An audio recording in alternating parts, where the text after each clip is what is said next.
اگر ایک مسلم نمازیں چھوڑتا جائے اور اس پر کوئی ندامت یا پریشانی محسوس نہ ہو تو کیا دل مردہ ہو چکا ہے؟ جی بالکل مر گیا ہے، بالکل دل مردہ ہو چکا ہے. اس کا مطلب ہے کہ اسے اس چیز کا احساس ہی نہیں رہا کہ وہ کافر ہو چکا ہے. یہ سب سے بڑا ظلم کیا ہے ہمارے فقہا نے، جنہوں نے بے نمازی کا شرعی حکم صحیح بیان نہیں کیا. بے نمازی تو مسلمان ہے ہی نہیں بھائی. مجھے نہیں سمجھ آتی کہ کس طرح دلیری کی، اور اس میں ٹاپ آف لسٹ احناف جو حنفی فقہا ہے، جنہوں نے یہ فتویٰ دیا کہ جو نماز نہیں پڑھتا وہ ہے تو مسلمان ہے. کہاں سے مسلمان ہے بھائی؟ جب اسلام کی بنیاد 5 چیزوں پہ ہے. جس اسلام کی بنیاد میں پہلی چیز وہ کلمہ ہے جس سے آپ اسلام میں داخل ہوئے ہیں، اسی میں وہ دوسری چیز نماز ہے، تیسری چیز زکوٰۃ ہے جس کے اوپر حضرت ابوبکر نے قتال کیا ہے. یہ پتہ نہیں کہاں کے فقہا ہیں، انہیں تو پتہ ہی نہیں کہ خلفائے راشدین کا عقیدہ کیا تھا.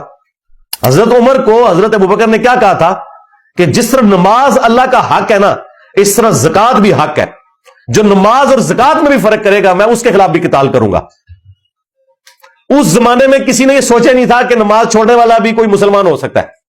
جامع ترمذی میں حدیث ہے کہ عبداللہ بن شقیق تابعی کہتے ہیں کہ صحابہ کرام صرف تارک الصلاۃ کو کافر سمجھتے تھے، یعنی ادھر زیرو ٹالرنس تھی کہ نماز نہیں پڑھتا مسلمان نہیں. قرآن میں واضح فتویٰ ہے وَأَقِیمُوا الصَّلَاةَ وَلَا تَكُونُوا مِنَ الْمُشْرِکِینَ. اب اور کس طرح آپ کو سمجھایا جائے؟ نماز قائم کرنا، مشرک نہ ہو جانا. اور مسلم میں حدیث بننے کے کفر اور ایمان، شرک اور اسلام کے درمیان فرق ہی نماز ہے. یہ سارا بیڑا غرق کیا ہے ان فقہا نے، ان مولویوں نے، جنہوں نے نماز کی انٹینسٹی کو یہ بتایا کہ بس ٹھیک ہے ایک دفعہ کلمہ پڑھ لو، ایک نہ ایک دن جنت میں چلے جاؤ گے، خواہ کوئی بھی نیکی نہ کی بھی. یہ آج آپ کو جتنے بے نمازی نظر آ رہے ہیں ان کے پیچھے ان لوگوں کا ہاتھ ہے. اگر انہوں نے پہلے دن سے ان کو یہ بتایا ہوتا نا، جتنا انہوں نے ختنے کے اوپر زور دیا ہوا تھا نا، اس سے آدھا زور بھی انہوں نے نماز کے اوپر دیا ہوتا نا. حالانکہ ختنہ تو سنت ہے، اس کا اسلام لانے نہ لانے سے کوئی تعلق ہی نہیں، ایک سنت عمل ہے، اس پہ زور رکھا کہ مسلمانی بیٹھا ہے. جو نماز ہی نہیں پڑھ رہا وہ مسلمانی کب بیٹھے گا؟ یہ سارا ظلم انہوں نے کیا ہے. اسی لیے آپ دیکھیں ہماری ویڈیوز جب پبلک میں عام ہوئی ہیں تو انہوں نے نمازیں شروع کی ہیں، لوگوں کو پتا چلا کہ بھائی یہ تو معاملہ ہی کچھ اور ہے.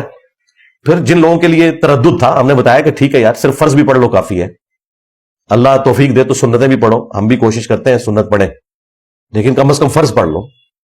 مزید کوئی تردد ہے تو نمازیں جمع کر لو، ظہر اثر کو جمع کر لو، مغرب عشاء کو جمع کر لو، لیکن نماز چھوڑو نا. تو الحمدللہ لاکھوں لوگوں نے نماز شروع کی ہے، ہزاروں میں نہیں لاکھوں میں ہیں لوگ اللہ کے فضل سے.